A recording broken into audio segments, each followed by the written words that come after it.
I'll see you guys in the dark.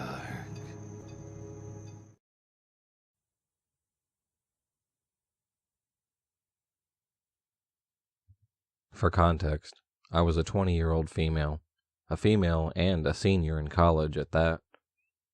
During my senior year in college, I was following a particular politician and was going to rallies and other events in my spare time. Me and my friends were having a ball and loved being involved. One particular rally I went to was in the city. My friends and I took a train in and enjoyed ourselves. On the way back to the university, I noticed a guy sitting across from us that I had recognized from the campus. On the way back to our university, I noticed a guy sitting across from us that I had recognized from the campus. He was pretty cute, and I remember seeing him around as we must have had some mutual friends. I said hi to him, and to my delight, he also recognized me. We spoke for a few minutes and discovered we were both at the same rally. By the end of the train ride, he asked me for my phone number. I remember thinking, wow, a cute guy, and we have some things in common? So I gave him my number, but didn't think much past that. About a week later, I received a text from him. He asked me if I'm free this weekend, and if I could be interested in meeting up and having a drink or two. This particular time was during a break from school, so not many people were around. For whatever reason, I had chose not to go home. In my naive mind at the time, I thought, great, I have a place to call myself. I meet him at our local bar, and we have a few drinks. It was pretty quiet for a Friday, as it was break time, and after an hour or two, decided to leave. I invited him back to my place for a bottle of wine and to hang out some more. He wound up staying the night and leaving in the morning, but when I woke up, for whatever reason, I had an uneasy feeling. Nothing bad had happened per se. I just didn't like how things had went. I felt like he was so serious, not laughing or smiling the entire evening. Although he always had a drink in his hand, I realized he wasn't really drinking them. The entire evening, he was kind of shifty and nervous. The only way I can describe it is like he was on a mission and waiting for something. These were all red flags to me. I felt bad, but I just was not interested in this guy. To my relief, he didn't text me for a while after that, and I assumed he came to the realization that it wasn't a good match. That is until about 2 or 3 weeks later. He writes me a message telling me that he's been busy, but really wants to meet this weekend and catch up with me. This particular weekend, my sister was having a large party for her husband's birthday at their house a few towns away. A few of my friends and I were going, and there was always a large group of people at their parties, about 50 to 60 at most. Now, let me be clear, these parties were not their typical get wasted and stay up till the cops get called type of college parties. They were more of an adult type party, given my sister's husband is fairly older than us. Don't get me wrong, there was plenty of drinking going on, and they were very fun. Just more of an adult type barbecue with day drinking. Me and my 2 girlfriends were going to spend the night, as I was going to drive there, but obviously we would be drinking. The party started early, at around 12 p.m. Against my better judgment, I invited him to the party, thinking it couldn't hurt. I gave him the address and the time to show up. He seemed very interested and agreed to come. The day of the party was so fun, and my friends and I were having a blast. I must admit, I did have a sinking feeling and was not looking forward to seeing the guy. Then, to my absolute and utter relief, I get a text from him saying he will be unable to make it. I finally could relax and just enjoy the party. At about 12 a.m., everyone exhausted from the day of full-on drinking, and the party is winding down. Most of all, the guests have gone home except my friends and I, and a few other guys. And of course, my sister and her husband. My sister has one guest room, which was taken, and a fully carpeted and finished basement. We had various blankets and pillows, and we're all going to sleep down there on the couches, or pretty much anywhere that we could lay. As I am about to go down to the basement and get ready for sleep, The man walks through the front door. No knock, no text, no anything. Just confidently walks straight into the house. I don't know why, but my initial reaction was fear. I pretended to be happy to see him and gave him a small hug. I asked him why he was there, to which he never gave a real response. All of the lights were out, and everyone was gone. I was gesturing around and hinting at him that the party was over and that he had missed it. I felt bad that he made the effort and decided to speak with him for a few minutes before I went to bed. We talked. I told him I was going to get ready for bed and that I'm sorry he missed the party. He says, "Yeah, that's fine. This dude is just not getting the hint to leave." I leave the room and go to change my clothes and set myself up a bed, brush my teeth, etc. I'm just hoping that he will leave, but I don't hear any movement from the other room. When I come back to the living room to check and see if he's actually still there, he is. And he is asleep on the couch. I obviously found this strange, but just assumed that it was late and that he must have been really tired. He didn't seem out of place as there were various other people sleeping at the house as well. I went to the basement and found myself a place to sleep on the floor. About 30 minutes to an hour later, I'm lying on the floor, still awake, thinking about how weird it is that he just showed up out of nowhere. It's pitch black, and there's a few other people sleeping there, including my friends. I hear someone in the dark slowly come down the stairs. I see they are holding a cell phone light to guide them. As the figure reached the bottom of the steps, I see that it's him. Now, he has never been to this house that is in the nice suburban area, and I did immediately think it's weird that he would randomly be walking through a house of a person he doesn't know. I pretend to be asleep. As I lie there frozen, I suddenly feel a tap on my shoulder. He doesn't say a word. He is over me and trying to wake me up. I don't move and pretend to be asleep. I lay there in the dark silence, and I am listening for his footsteps to walk away. I can tell he is holding a light over me. Then, with no warning, this man takes a step back and with his boot on, kicks me full force in the face. I'm not talking about a little tap with his foot to wake me up. No, full-on force boot kick directly in my face. My face goes numb. I don't know what just happened. I can feel blood running down my nose. I open my eyes and look at him, and all I can remember saying is something like, "Why did you do that?" He just stared at me blankly and said nothing, turned around and walked back up the steps. I lay there paralyzed in fear. My heart is beating 1,000,000 times a minute. I don't know how long it was until I garnished the courage to get up, but eventually I army crawl in the dark over to my friend.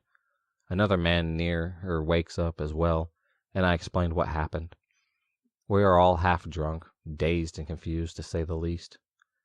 I can't stay in this basement. I know he left, but I was just so scared. My friend and the other guy offer to take me upstairs so I can sleep in my sister's room. I go into my sister's room and lay next to her bed on the floor. I shut the door behind me, but unfortunately, there was no lock. I don't know how, but eventually I fell asleep.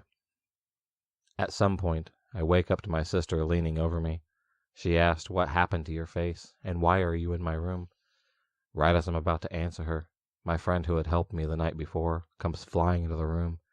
She tells us that the guy is still there and asleep on the couch. She runs out, and I can hear her screaming at him to get up and get the heck out of the house. I hear him arguing back and asking her where I am. My friend tells him I've left, and he begins arguing that he knows my car is still there, and that I hadn't taken my purse. Eventually, he leaves. After that night, he wrote me a message a few days later, as if nothing had happened, asking me to hang out again. I blocked him, and have never heard from him again after that. I graduated only 2 months later, and thankfully never even saw him on campus again. To this day, I have no idea why he kicked me in the face, and how he had the balls to stay after that. I have learned my lesson about giving out my phone number, so creepy basement kicker, let's not meet again.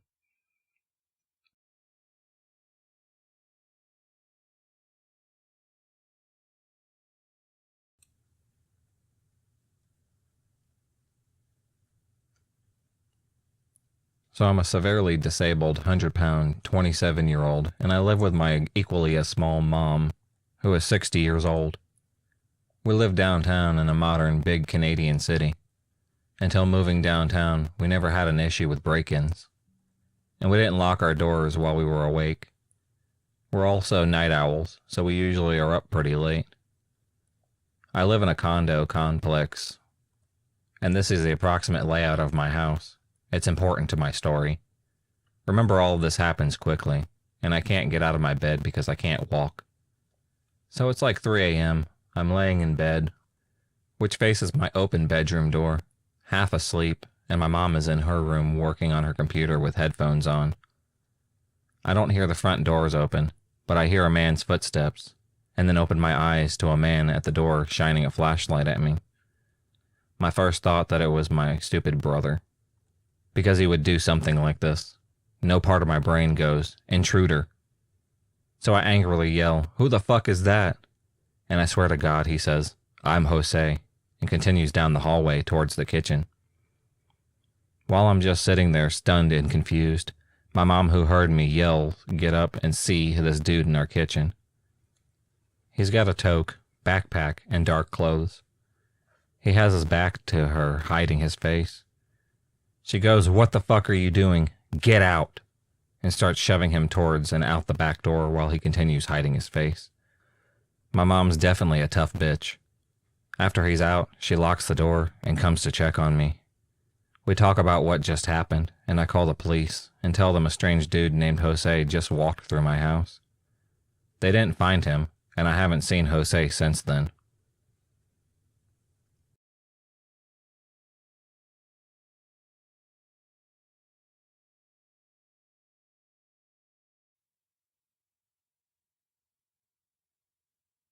I used to live in a town in North Texas on the border of Oklahoma, and in this particular town, there are a lot of rundown areas. So back when I was 20, I was living in one of these areas in an old apartment complex with my girlfriend at the time. So long story short, the area is known for a pretty big bit of crime. And having lived in Oklahoma, I wasn't too worried about it. One night, I was off work, and I'd been reading the book Shogun for a while in the living room, and after about a good 2 or 3 hours of reading, I realized I had to go to the bathroom. I put the book down and get up to walk to the back of the apartment, which has 2 rooms and a bedroom, and the moment I get to the entryway of the hallway, I noticed muddy shoe prints on the floor facing the living room where I had been laying on the floor reading. Immediately, I get into alert mode and get against the wall because I'm assuming the guy or girl is still in my apartment. I follow the footsteps back to my bedroom, which is just a small area with one window in the back. I follow the footsteps back to my bedroom, which is just a small room with one window to the back wall near the top of my bed, and I notice that the footprints come from and lead back to the window across my bed. For a long time, I paced through the house searching for the person, and not once could I find anyone, which is probably the thing that creeped me out the worst, because the only way in and out of the apartment is the front door in the living room where I was laying on the floor. The even weirder thing was, and I know this isn't going to sound legit, is that I had a big throwback blanket folded and tacked up over my window that was pushed back in place in front of the locked window. Someone had to have opened the window, climbed inside, and made their way into the apartment, walked all the way to the end of the hall, and then noticed me there. At the time, I was a pretty well-built guy, but laying on the floor the way I was, I had my back to the hallway. I couldn't sleep for weeks, and even though my girlfriend was worried about it, she hadn't been there when it happened. So after a while, she got annoyed with my nervousness about it and suggested that we just move. After a few years, I got over it, but sometimes I still catch myself wondering why he didn't go any further, or how the hell he broke in the first place.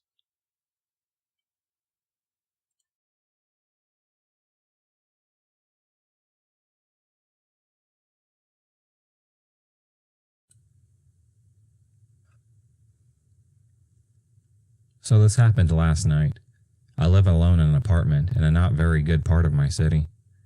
I was laying in bed, watching Criminal Minds, when the phone on the door to my apartment complex rang. It's a locked door, so visitors have to be let in. So it rang 4 or 5 times, and I wasn't expecting anyone, so I didn't open the door or answer the door phone. I called my mom and told her that I felt a bit scared. I have a history of abusive relationships, and I have been diagnosed with PTSD. My mom told me it was probably just a neighbor who forgot their key or something. But then I heard the elevator come up, so I went to look through the peephole in my door, and I saw a man in dark clothes and a hoodie get out the elevator and walk towards my door. I freaked out and told my mom, whom I still had been on the phone with. She told me to step away from the door, so I went into my bedroom. That was when the man started to pull the door handle and then proceed to pound on the door. I was really freaked out at this point, whispering to my mom what was happening. She told me to go lock myself in the bathroom while she called the police on my sister's phone. The police told my mom to tell me to mute my phone and hang up and call her so that they could call me. I did, and they called and told me to stay locked in the bathroom and be very quiet. At the same time, I could hear the man trying to get in. The woman told me that a police patrol was only a couple minutes away. I was in full panic mode at this point. After what felt like forever, the woman on the phone told me that 2 police officers were outside my door, so I could go out from the bathroom and open the door for them. I was crying and hyperventilating when they entered. One officer stayed with me in the apartment while the others searched the buildings. They never found the man, so here I am today, still freaked out, not knowing who the man was or what he wanted. So please, don't come back, whoever you are.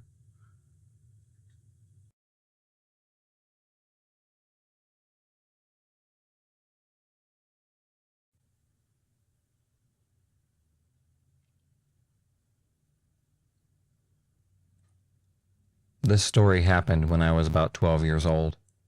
I'm a female and 25 years old. The story that I'm about to tell you, it might not be scary to most, but for me and my parents, it was. I owned one dog at the time. His name is Benny.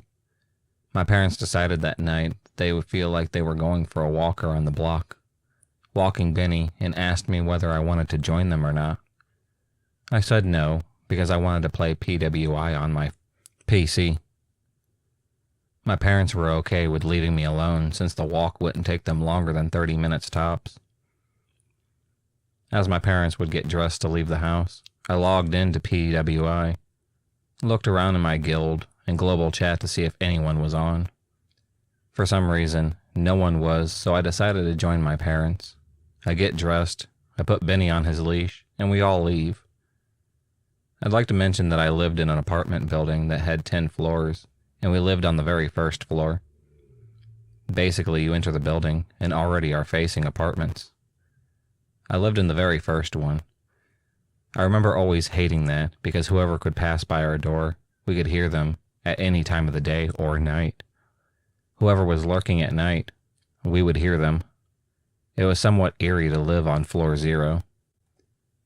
Anyway, we leave the house. My dad closes the door.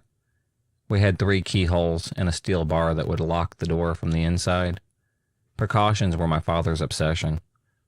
We exit the building and enjoy our walk. After 15 minutes, we realize the wind has changed from summer wind to incoming storm wind. My mom makes the call to go back home as Benny already did all his duties, so we all return. We open the building door, climb the 5 stairs to our door, and attempt to open it. And my father does the following: unlocks the first 3 locks, and then attempts to unlock the metal bar that holds the door locked.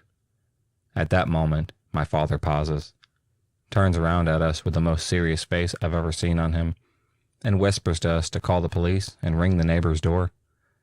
My mom goes to the second apartment, and the neighbor comes out asking my father what happened. My dad whispered to him, covering the see-through hole of the door, "Someone is in our house. He or they are holding the door. Please stay with my family and attempt to open it. I will be back." After saying that, I see my father rush, all by himself, around the building, in the dark. I say dark because we didn't have a street light on the side of our apartment facing the block garden.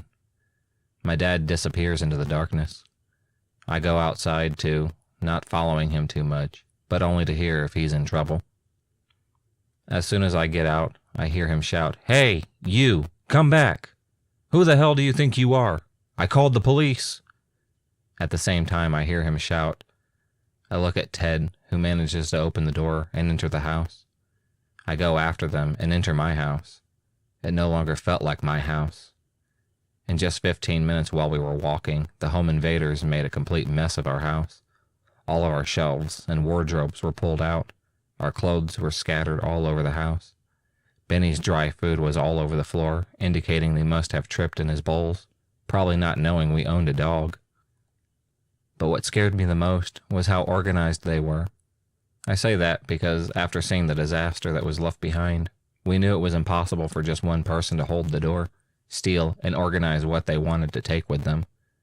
I say organized because the thieves put in our living room, all packed and ready, what they wanted. On the couch they placed our laptops, one of our TVs, my father's collection of coins, our phones, chargers, wallets, and even my father's camera. They didn't have enough time to steal all of that, so they just settled with some of my mom's jewelry and some pocket money. After seeing this, in my silly child mind, I rushed to my room to check my piggy bank. When I enter my room, I see the metal bars covering my windows are cut open, and my window is broken. This is how they entered, through my room. My room is the only room facing the side of the building, and the most secluded from views. Needless to say, I never felt safe in my own room in which I had to live for the next 10 years of my life until I moved in with my fiancée. The police arrives. They start throwing white dust all over our house to find fingerprints. They take pictures, take our statements, analyze my room and window. They were unable to catch the home invaders, but were able to tell us that this invasion was not the only one in our neighborhood. During that month, another 4 houses were broken into, one of them being the home of a cop. They told us that the invaders analyzed their victims, learned their schedule, even knew where the children's room were, as they seemed to be entering the houses through the children's windows. They did not expect us to be back that soon and panicked. The person after which my dad was shouting was probably the one holding the door and escaping last through the broken window. I don't know what could have happened if I didn't change my mind and give up a rating for gears and PWI. I would probably have come face to face with these invaders. I am happy I didn't, and I hope to God that I never ever meet with them.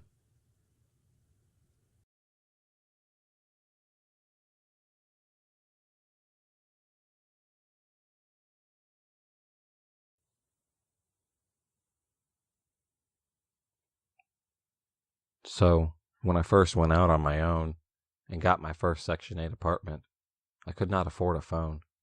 I was broke. I mean broke. The tenant who lived there before me was a sex worker, apparently.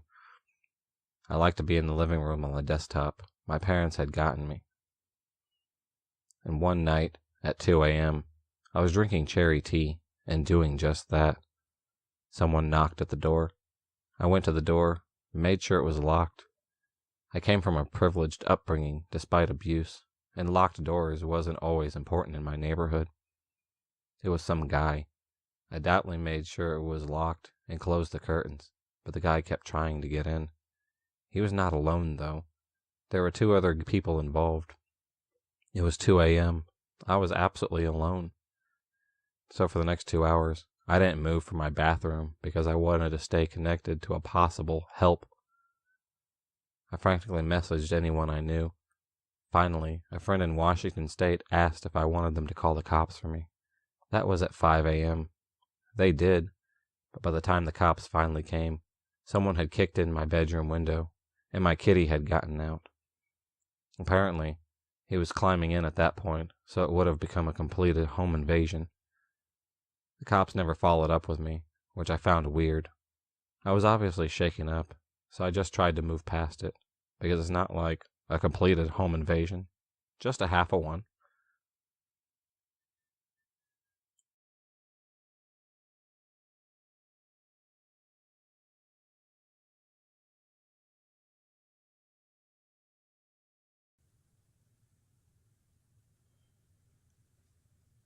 This happened about 2 or 3 years ago.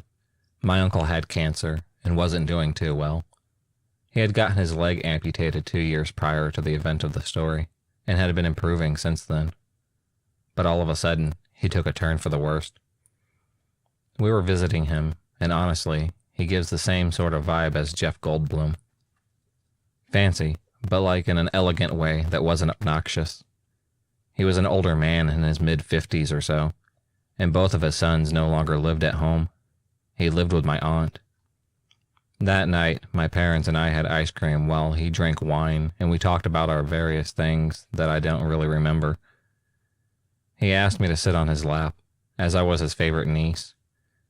I felt bad for him and obliged, and I could feel how weak and bony he was getting. Later that night, I was reading a book when my father came downstairs and told me they were taking my Uncle Tim to the hospital. He had gotten really bad fast, and so he was headed to the ER. I was left in the house alone as they went out. I actually liked being alone and didn't mind at first. But as the night dragged on, I began to get this mysterious feeling of anxiety. I decided to go upstairs from the basement and lay against the heated floor in the living room as it soothed me. From the living room, there was a sliding glass door with a view of the backyard. In fact, anyone in the backyard could see right in the living room. I was playing this rhythm game on my 3DS, so I had my earbuds in when I suddenly felt the anxiety return. This time it was much worse, to the point where I called my dad to ask when he was coming home. He didn't pick up, so I texted him. When I looked up, I saw something odd in the backyard, despite it being very late in the night. It seemed like a man, but I couldn't be sure with such limited lighting. Either way, I froze and nearly pissed myself before running upstairs. Being 14 or 15, I was well aware of what dangers befell girls late at night alone. I ran upstairs and considered calling the police, but I didn't want to attract any extra attention when my uncle deserved a quiet end. I knew he wasn't going to get through this at all. Instead, I decided to peek through the shades from one of my bedroom windows. A man walked into the dim light by the porch, looking right into the glass door. I was about 5 seconds away from passing out due to the fright. He was a tall sort of fellow with dark clothes. I'm pretty sure it was summer, since I remember noticing how odd it was that he was wearing a thick scarf. However, I couldn't see his face or anything detailed about him. I began to call my father again, but the call wasn't going through. He was at the hospital, and in certain places I assume they don't have cellular. I figured maybe it was a gardener. My uncle was wealthy after all, and it wouldn't have surprised me that he hired someone. I know it's stupid to think that looking back now, but I really didn't want to be a nuisance when my uncle was dying. The moment the man circled around to the front of the house, I ran down the stairs and headed to the basement. The stairs downstairs to the first floor were on the other side of the house, but the stairs to the basement were in the kitchen in plain view of the patio glass door. I was so scared that I locked myself in cramped space under the stairs. It was a sort of small space with a hole in the wall where a film projector was. It could play movies on the screen downstairs, and you went into the cupboard underneath the stairs to use the projector. I had enough room, even with the old toys thrown in there once my cousins had gotten too old. I suddenly froze when I heard the patio door slide open. It was quiet, and the entire house was silent. It could have been my family, but why would they use the back door? I just knew that it was the man from out back, and I immediately started breathing quickly. I could hear footsteps upstairs, and things move around. At one point, he was right above me, his feet echoing on the stairs. It was dark in the basement, though, and thankfully the door was rather nondescript. After a few minutes, he went back upstairs. I think he was in the house for maybe 15 to 20 minutes, though it felt like hours when I was in there. Once I heard the door slide shut, I waited another 5 minutes or so until my ADHD couldn't take it any longer, and I went upstairs. The man was gone, and the house was mostly intact. There were a few things missing or out of place, however. A few hours later, at around 3 a.m., my father came back and asked why the house was like this. I said it was my fault, and he chewed me out for being a nuisance when my uncle was in critical condition. I never told anyone until now what really happened, since I just didn't feel comfortable sharing before now. And at the time I remained silent, as I didn't want to put any more on my aunt's plate. Even thinking about it now, it's pants-shitting terrifying. Oddly enough, the house burned down a month or two after my uncle passed. I think it was a lit stove or something, but I don't remember the details. My aunt survived, as she wasn't home, but she's been moving house to house since then. I really feel bad for her having to come out of retirement. Sometimes I wonder if that man came back and left the stove on, but I don't like to entertain that thought whatsoever.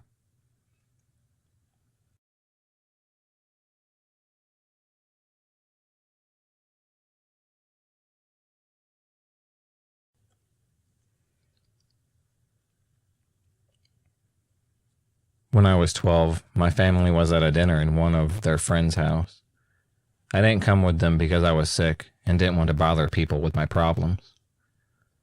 I didn't know what time it was, but it was around 10 p.m. I was reading a comic in my bedroom when I heard my parents' bedroom window open, so I thought it was the wind until I heard it close.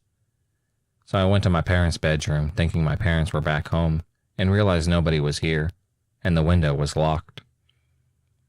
I wasn't realizing something was going on at that moment, and verified all windows upstairs. They were all locked, so I went downstairs and did the same. It was only at this moment I got scared and directly went to the kitchen to bring a knife and hid myself in a room ready to defend myself from anyone. I was there for 15 minutes when I heard some noises upstairs of someone walking. I was paralyzed by the scare and was thinking of a way to leave the house as fast as possible. I couldn't take the room that I was in without making a sound, so I thought about running as fast as possible from the room to the entry door.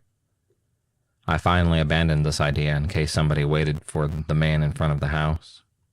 I was looking from the room's door mid-open to see if there was somebody in the kitchen, and then I saw them.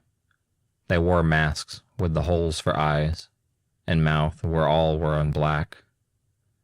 Then I heard a car parking in the garden. Then one of the men in the house smiled at me before running away from the back door. I immediately left my hiding spot and ran to the back door to lock it. When my parents went home, I told them about what I saw, and they laughed at me not trusting me and trying to reassure me. I really hated the way they didn't trust me. So by now, when I'm home alone, I always take a knife and lock all doors to my house.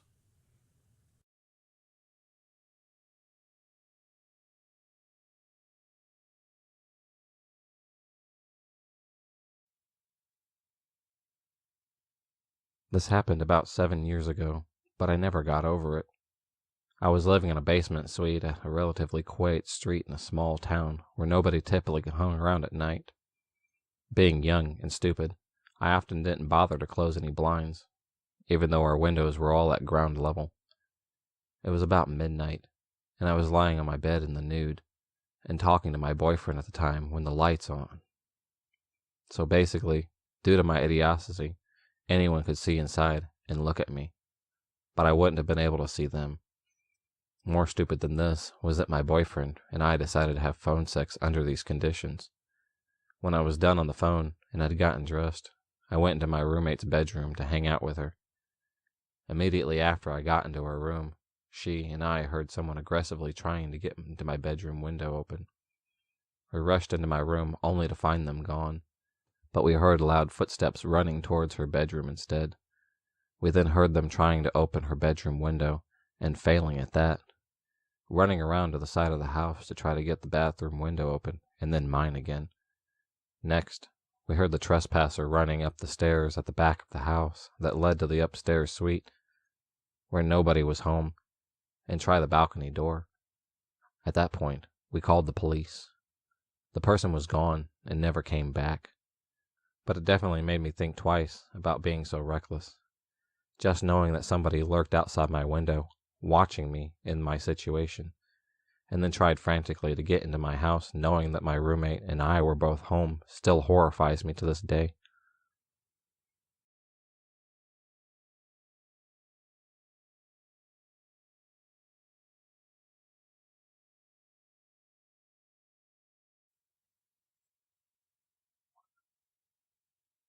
This happened to me about 2 years ago when I was 17. My family went out for a day to go shopping for food, and I stayed home alone. I was in my room, playing games on my computer with my headphones on, and I always keep my door closed. So after about an hour, I get up to go to use the restroom. Both the bathroom and my room are on the second floor, and our house at the time was a 2-story detached house in the West Belfast. So when I get back to my room, I remember closing the door and continuing to play games. About 30 minutes later, I go to check my phone, but realized I left it in the bathroom. I get up to go get it, and notice my door is slightly ajar. Now my house isn't drafty, and I know the door is good, and doesn't open due to the wind or whatever, so it catches me off guard. But I remember that I probably just didn't close it all the way, and head out to get my phone. I come back and continue to play, making sure I close the door on my way back in. Sometime later, I hear my family come back home. I hear them bringing the first load of shopping into the kitchen, and go to the car to get more. When they come back in, they call my name, and I head right downstairs. When I came down, I saw that the back patio door was lying wide open. They asked me was I out the back at any point while they were away, and I told them that I hadn't. We looked outside and saw one of the deck chairs was pulled over to a lower part of the fence, facing a small area of woodland leading into another street, obviously not where it should be. This shocked me. My mind raced with ideas of what the hell was going on. This is my own personal theory. Somebody had managed to get in, most likely through the back door. They had just went in to see if the house was clear. Went upstairs, opened my door, and saw me. Then they must have decided to wait downstairs for some reason, maybe thinking I would leave, or they would just ambush me. But I'd gotten scared of and hid when my family returned, using the fact that they had left the kitchen to go bring in more shopping to slip out as fast as they could, and used the chair to just get over the fence. Even with this idea, I don't understand why they would risk coming in, given that it was in the middle of the day. Plus, if they had seen my headphones on, why not just come up behind me and deal with me then? The worst thing about it is that I have no concrete proof of what just happened that day. I have no idea why someone came in, how they got in, or who they were. But one thing I feel certain in is that somebody did come in my house that day. There's more to this story, though. A week or so later, it's late at night, and I'm in my room playing games. While playing, I end up drifting off to sleep. I am woken up by my mom calling and shaking me, asking me if I was outside. I told her no. I've been here all night. I was asleep. She explains to me that while she was lying in bed, she heard the back door slap, and as her room was just above the kitchen and back door, she felt the shake of the slam. My stepdad was working night shift at the time, so it was only me, my mom, and sister in the house. I go downstairs to check to see if everything's okay. The door is wide open. Our back garden was in pitch black darkness, so not knowing if anyone was out there, I closed and locked the door. Looked around the garden from inside with a torch. I didn't see anything outside, and decided to stay downstairs for a few hours, keeping a lookout. The next day, we changed the locks. The strange thing about both of these instances is that nothing was stolen. None of our things were missing, and it seemed that nothing had really been moved or any drawers locked, though. I was absolutely no explanation for this, and to this day, it just baffles me. We had discussed getting the police involved, but we felt that because there was no serious evidence of a crime taking place, that we would be moving out of that house in a matter of weeks.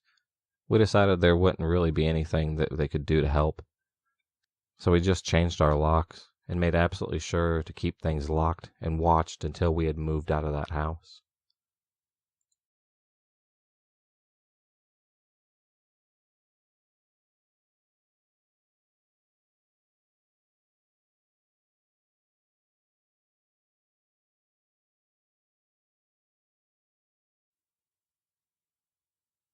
My fiancé and I threw a dinner party one time to celebrate his mom completing chemo.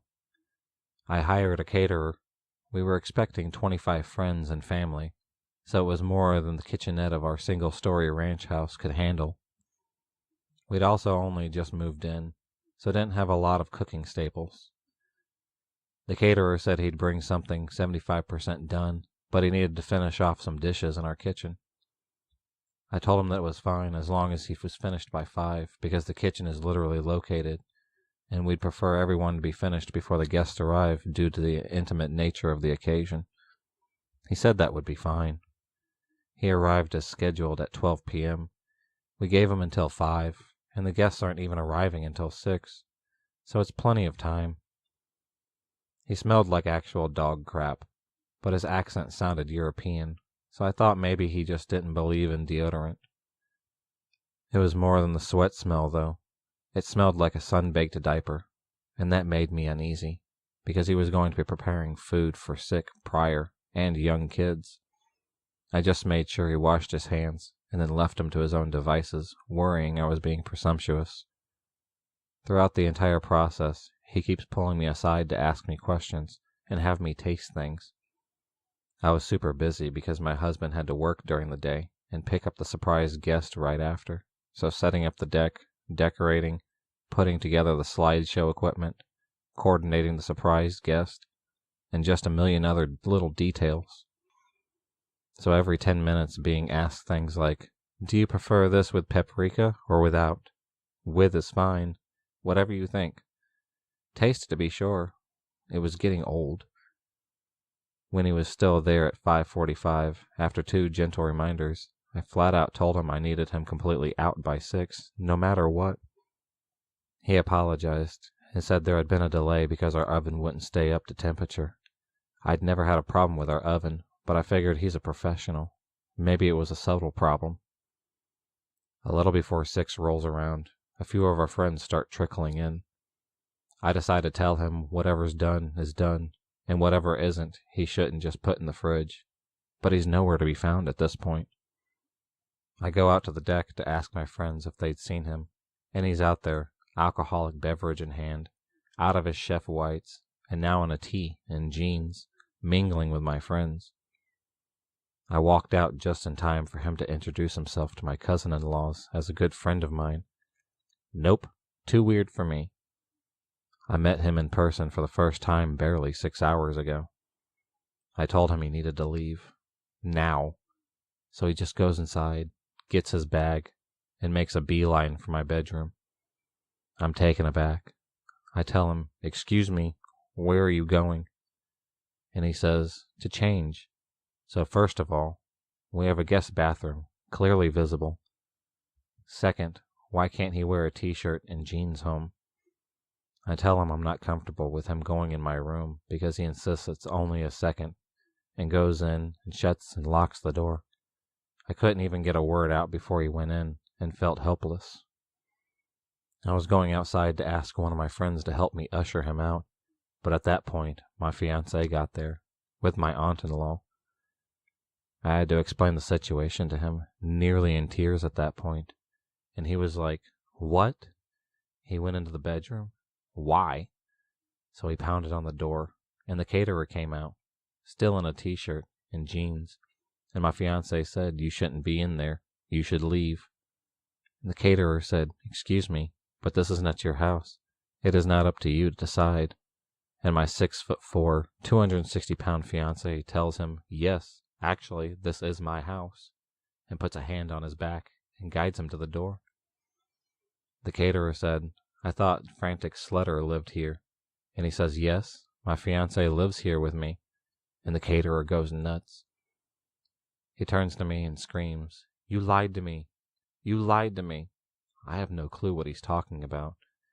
He starts yelling about how I led him on and calling me a bitch for some more. I don't know who thought the man in the pictures was with me in the house. So my fiancée says, "Oh no, you won't talk that way in my house. Find the door." And the caterer goes in the kitchen and starts throwing the trays of food out of the refrigerator and onto the floor. At that point, my fiancé realized 2 of his brothers had come in and were on the deck. He signaled to them, and they came inside, and he basically said, "This guy is harassing us." Since they're a family of all boys, and my fiancé is the first to get married, they don't get to flex the protective muscles too often, and jumped at the chance to toss this guy out. The party then went on as planned, but I insisted we order pizza and throw out all the food he made. My fiancée and friends keep saying, "Isn't that a bit much?" But I was insistent. We went out late drinking with his brothers and got home around 3:30 a.m. and passed out in our room. At around 5 a.m., I was woken up to the sound of the door opening. I figured either we forgot to lock the door in our drunken stupor and it blew open, or one of his family forgot their keys or something in the house and didn't want to wake us. But his parents never, ever let themselves in when they know we're home, and his brother had even more than we did and was definitely not awake and driving around at 5 a.m. It wasn't nearly windy enough for the door to be blown open, and it had been tranquil all night. So I woke up my fiancé and whispered, "Someone just came in the house." And he said the same thing, probably my brother left his wallet or something. I figure I'm being paranoid and try to put it to rest when I hear a loud crash sound. With that, my fiancé was up and on his feet in one movement. He told me to lock myself in the closet and call 911 while he went and looked around. As I was pulling out my phone, we hear the distinct accent, "Frantic Slutter? Hello?" And I realized it's just this insane caterer. I'm not worried about this caterer physically overpowering my fiancée, or me for that matter. So I charge right out there. The caterer is shirtless and clearly on something. He's taking the pictures that are just of me and take them off the wall, and holding several in his arms already. He lunges towards me when he sees me. My fiancé gets between me and him, and I call 911. My fiancé tells him the cops have been called out, and it is in his best interest to get off the property. The caterer says, "No, I have to make sure Frantic Slutter is okay." And I say, "What? Why wouldn't I be okay?" And my fiancé rightfully says not to engage with him and feed into it. My fiancé stays between me and him while I climb out a window.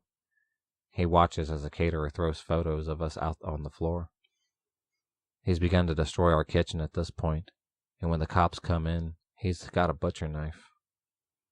My fiancé considered going for the gun safe when he first got the knife, since we live in a stand your ground state, but he decided the situation was hectic enough without introducing a firearm. Caterer doesn't obey the police, orders to drop his weapon, and he says he isn't leaving without me, so they tase him. It's lucky for him he only got tased, and he didn't antagonize my husband into squashing him. As he's let out in cuffs, he's shouting now. He and I are in love, and I figured I chose a macho thug over a sweet, sensitive artist like him, and all women are whores, etc., etc. He continues on this triad the entire time police are reading him his rights. The police ask us to do an inventory of the house and see if anything's missing or damaged besides what we witnessed him do. We go around, and there's nothing. But then I remember he was in our room yesterday, and go through our room. All my panties from the dirty laundry hamper were gone, and some of my unmentionables had been moved from where I kept them. We were so freaked out in the aftermath that we replaced all our kitchenwares, toothbrush, sent our sheets to be professionally cleaned, and had a cleaning crew do a deep clean of the whole house. He sent me letters from prison that thankfully my husband intercepted.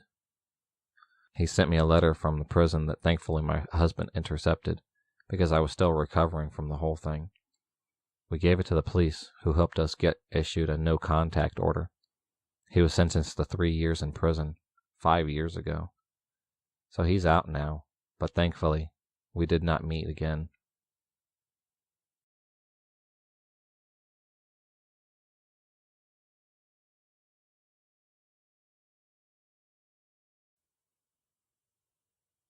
So my parents have been divorced since I was like 5 or something, and I was very occasionally visiting my father for events like birthdays. One day, when I was around 7 or 10, we celebrate the birthday of Dee Dee, which was the grandmother of my step-siblings. We spent the whole day at her flat together and played video games. The flat was big, and the whole city was pretty small and secure. so most people just didn't lock their door when they were inside. They just shut it.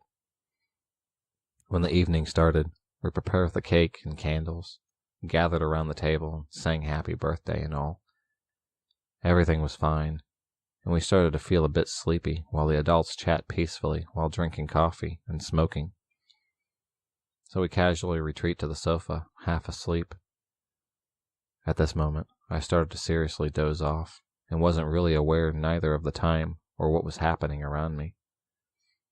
The sofa being pretty comfy, but in my half sleep, I heard all the adults' chat stop all of a sudden and felt very uneasy, so I fully woke up. Every adult was at the table, their head turns toward the entrance in obvious confusion. A very dirty-looking and a bit overweight woman was standing there with a kid, seemingly around 6, that was looking as dirty as her mother. She literally opened the door like it was her home and goes in. We were all kind of surprised and didn't react promptly until she, without a word, started to search into a little wooden plate where Dee put some jewelry. My father stood up and asked her who she was and what she was doing. He quickly whispered to other guests, asking if anyone knew her. She immediately started to yell how it was her home, and she could feel the spirit of her deceased husband on the house while frantically shaking her kid. Dee was a very nice and generous lady in her 50s at the time and was worried about the kid, so she tried to calm the situation and explained that she was in her house and that the poor child seemed hungry. She then offers to give part of the cake before them leaving. She continued to scream at us, calling all of us disgusting names, and basically be incoherent. Then goes straight to the creamy fruit pie and slams her dirty fist right on it. She then proceeds to eat it with her 2 hands, leaving the kid behind.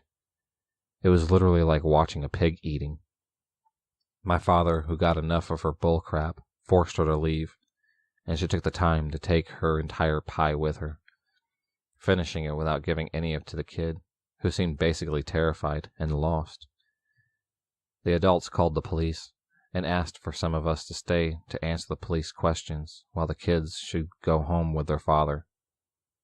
The police arrive, and they didn't even arrest her or took care of the child. They just told us they knew her and her bullcrap, but that the child was a new thing, implicating that the child wasn't even hers. While the policeman was heading inside our flat, we got inside the family car to get back home as quickly as possible, when out of nowhere, she just appears next to the car and starts slapping the window with her hands still full of cream. She was screaming that she would end us and that her husband's spirit would follow us. We were terrified. We finally drove off, and I never knew what basically happened to them or who the hell she was. I later on stopped to go to my dad's because of other reasons. So yeah, old dirty lady, let's never meet again.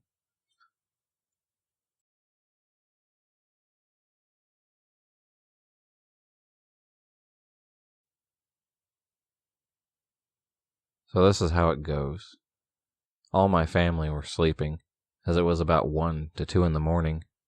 My mom's boyfriend was on the couch in the living room and woke up to me sleep talking to turn the heat off, so he got up and turned the heat off and tried to go back to bed. But then heard the door handle shaking, so thought it was our cat who frequently scratches at the door to get in. It might be the cat trying to get in, but he saw the door handle go all the way down. The door has a deadbolt, so the handle could go all the way down, but still not open the door. This is when my mom's boyfriend realized it probably wasn't the cat, and it was a person, so he went over and opened the door real quick to see who was there. And when he opened it, this guy tried to shove his way into the house, but my mom's boyfriend overpowered him and shut and locked the door. This is when my mom woke up because she heard the door open.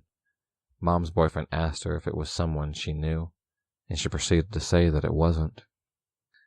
This is when it gets worse. The guy now started to full-on rush the door to try to break it down, and my mom called the cops. This is when he turns it down a notch and goes back to his car for who knows what, and comes back and tries to tear our screen door off and get in that way. But this is also when the police show up and take him out into custody. My mom says that he probably was drunk and at the wrong house, but maybe it was something worse. My mom says that he was probably drunk and at the wrong house, but maybe it was something worse that he had in mind. But he might try it again. And the fact that I slept through all this whole thing is not comforting at all. So drunk guy trying to break into our house, let's not ever meet.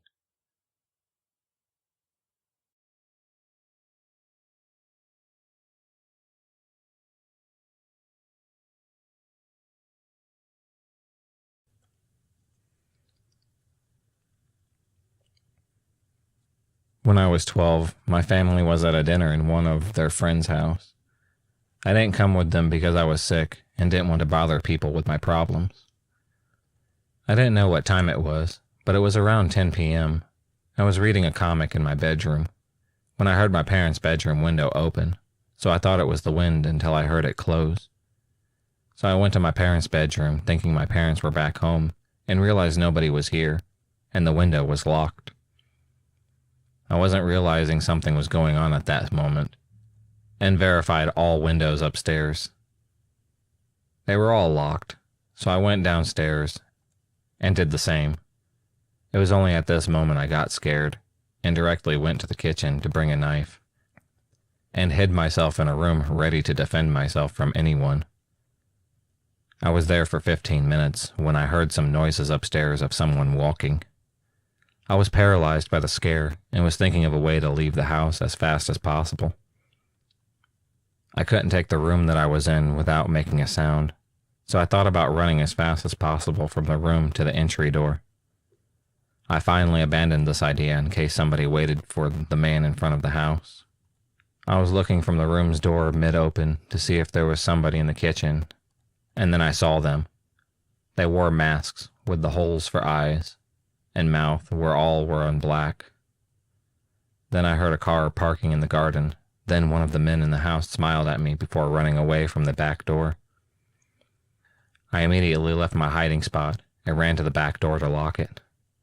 When my parents went home, I told them about what I saw, and they laughed at me not trusting me and trying to reassure me. I really hated the way they didn't trust me. So by now, when I'm home alone, I always take a knife and lock all doors to my house. If you enjoyed this video, please subscribe, like, and hit the bell for notifications on future videos, and become a stalker of the night, and I'll see you next time.